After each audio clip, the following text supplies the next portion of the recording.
Hello tout le monde et bienvenue dans cette nouvelle vidéo. Comment allez-vous? J'espère que vous allez tous bien, que vous êtes tous bel et bien en forme. Alors, je sais pas ce qui se passe. J'arrive pas bon, mes écouteurs ils sont pas en vie. Alors, Inter a joué contre le Dortmund. On a gagné 2-0. Vraiment, très très très content. Parce que tout le monde croyait qu'après la Slavia, ce serait fini.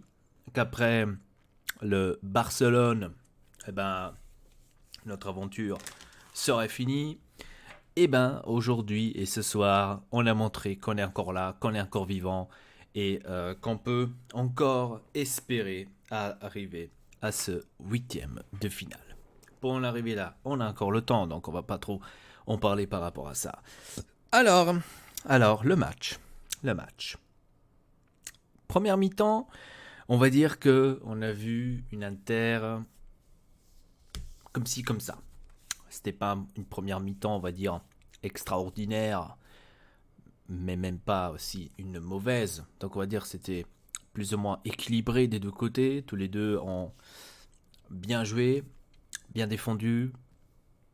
Et c'était une première mi-temps, on va dire, un peu chacun étudie l'autre. Deuxième mi-temps, j'ai vu une meilleure Inter. J'ai vu une meilleure Inter, deuxième mi-temps. Tout de suite, dès qu'ils sont rentrés, on a vu, ils sont rentrés avec un autre pas. Le but de Lautaro Martinez, très très beau, avec une belle passe de Devray.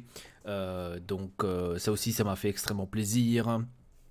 Très beau but aussi de Lautaro Martinez. Il a arrêté avec la poitrine, il se l'est mis par terre et il a tout de suite tiré sans lâcher le minimum de cela, donc du ballon.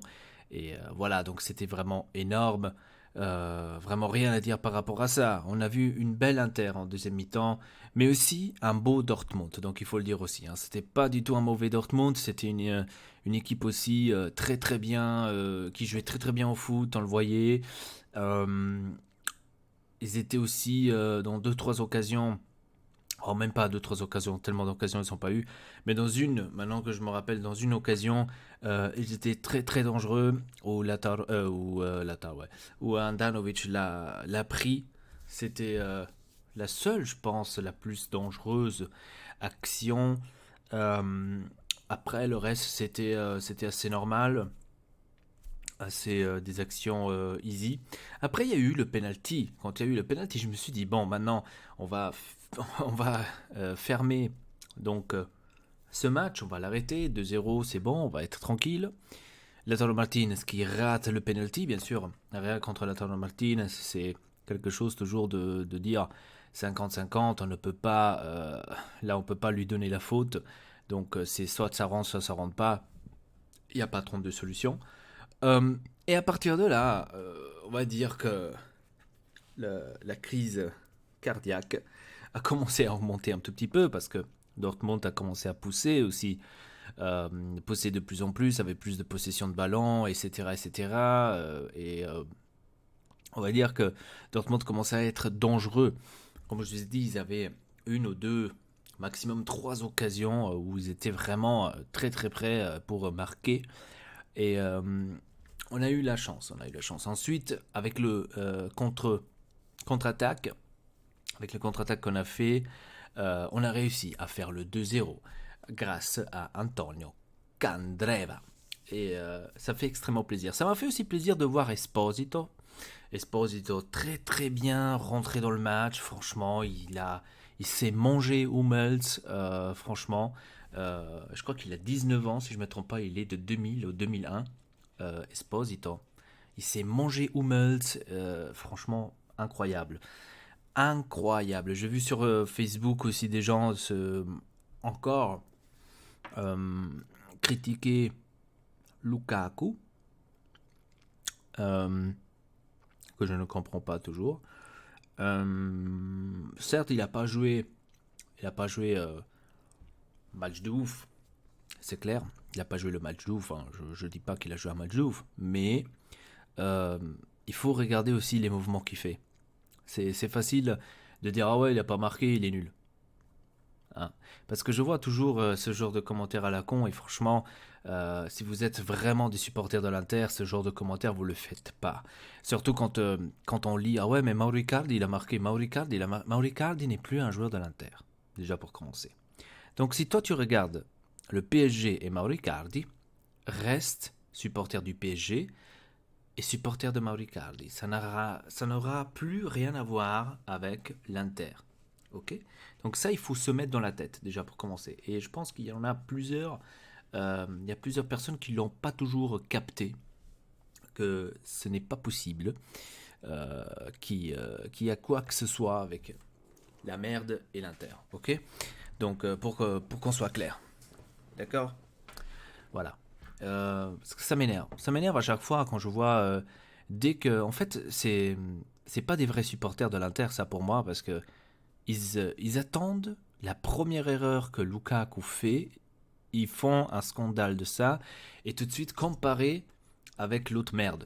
Ça n'a rien à voir. Déjà l'autre merde il joue dans un championnat où son équipe où lui il domine déjà depuis des années, il a même pas besoin de lui pour dominer.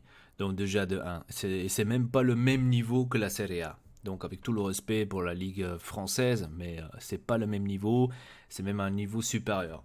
Inférieur, pardon. Donc rien à dire par rapport à ça. Ok, donc là, même moi, j'aurais fait tous ces buts que lui l'a fait. Donc arrêtez déjà vos conneries, hein, déjà pour commencer. De l'autre côté, on a Lautaro Martinez qui est en train de se montrer un attaquant de plus en plus utile pour cette équipe. Lukaku est en train de venir tout doucement, mais aussi utile pour cette équipe parce que lui, il joue pour l'équipe.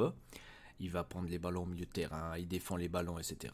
Certes, des fois, ça peut arriver qu'il fait aussi des passes fausses, qu'il rate les passes.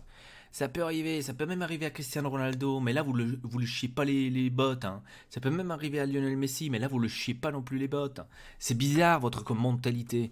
Et donc, ouais. En fait, Kant, cette fois-ci, a fait ce que j'avais dit dans la dernière vidéo.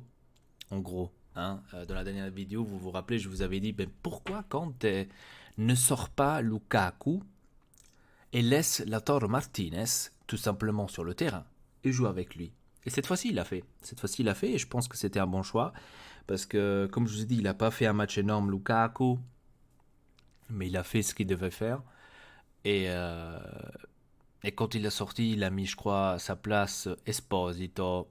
Ça m'a fait plaisir. Ça m'a fait plaisir parce qu'il a donné aussi une chance à ce jeune, à nouveau, de se montrer en Europe. Et ça, c'est très très bien. Et je suis aussi content parce qu'il a fait aussi une belle prestation, Esposito. Ça m'a vraiment plu et je pense que ça va être un jeune qui va être très très intéressant, surtout avec l'entraîneur Antonio Conte, qui pourrait vraiment bien, on va dire, euh, grandir.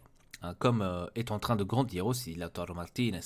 Ça me plaît, ça me plaît, ça me plaît. Donc on reste avec les pieds par terre, bien sûr, parce que après, quand on parle des bonnes choses, c'est exactement le contraire après qui va se passer. Mais ouais, après, le reste de l'équipe, je l'ai bien vu. La défense, rien à rapprocher. Skriniar, De Vrij, Godin, c'est un mur. C'est vraiment un mur. On l'a vu que les attaquants de Dortmund avaient du mal à passer notre mur. Rien à rapprocher à la défense. Zamoa aussi, il a joué un très beau match. Kandreva de l'autre côté aussi, il a joué un beau match. Mieux terrain, Brozovic, il a fait son taf. Gagliardini m'a aussi surpris. Il a aussi fait son taf, il m'a surpris. On voit qu'avec Antonio Conte, les joueurs, ils donnent vraiment le maximum, quoi. On voit. Donc, même ceux qui rentrent, etc., on voit que pour Antonio Conte, ils donnent le maximum. Barella, excellent joueur. Barella, excellent joueur. Mais quel joueur Barella. À chaque fois que je le vois jouer, j'adore. Barella, franchement, excellent joueur. Surtout pour ceux qu'au début disaient ah ouais, Barella, on l'a acheté 40 millions, c'est trop cher, etc. Comment ça se fait ici et là, machin chouette. Hein. Et maintenant, c'est les mêmes personnes qui disent, comme par hasard, ah non, Barella, il est fort, il est bon. Hein. Bizarre votre mentalité. Hein. Euh, Franchement, je pige pas. Comment est-ce que vous faites à soutenir une équipe si vous êtes tout le temps en train de critiquer sans réfléchir une seconde? Moi, ça j'arrive pas à piger. Sinon, voilà, c'était tout, hein. C'est tout. Franchement, par rapport à l'équipe, rien à rapprocher. On peut pas dire quelque chose. Franchement, incroyable. Et je suis content pour la victoire 2-0. Rien à dire par rapport au reste du match. On va dire aussi euh, équilibré, hein. On pourrait le dire, c'était quand même équilibré. Donc les deux, ils ont bien joué. Dortmund de son côté, il a fait son match aussi. Il a bien joué aussi, donc de son côté. Et nous, on a joué notre match aussi de notre côté. Donc, et on a eu plus de chance parce qu'on a réussi à avoir les deux buts. Tout simplement. Voilà, donc c'était là. Parce qu'on peut pas maintenant dire Dortmund, il était à chier, etc. Non, parce qu'ils ont joué aussi leur match, tout simplement. Mais ça m'a plu. Ça m'a vraiment plu. La deuxième mi-temps surtout. La première mi-temps, comme je vous ai dit, c'était un peu comme ci, comme ça. Mais la deuxième mi-temps, ça m'a vraiment plu. Bref, dites-moi dans les commentaires comment vous avez trouvé ce match, en tous les cas. Encore une chose avant de terminer cette vidéo, n'oubliez pas, il y a des concours qui sont en train, les gars, pour Zelda et FIFA 20. Si vous êtes intéressés, allez-y regarder les vidéos de LGX et pour FIFA, la dernière vidéo que j'avais fait sur l'Inter. Donc allez-y regarder comment faire, hein, parce que ça fait extrêmement plaisir de vous faire plaisir, tout simplement. Voilà. Et voilà, c'était tout pour cette vidéo. Abonnez-vous à la chaîne N'Texcelle pas, laissez un like, ça me ferait extrêmement plaisir. Et suivez-nous sur Instagram, Twitter, Snapchat, où vous voulez. Donc sur ce, je vous dis à très bientôt. Votre Elpa, triple peace.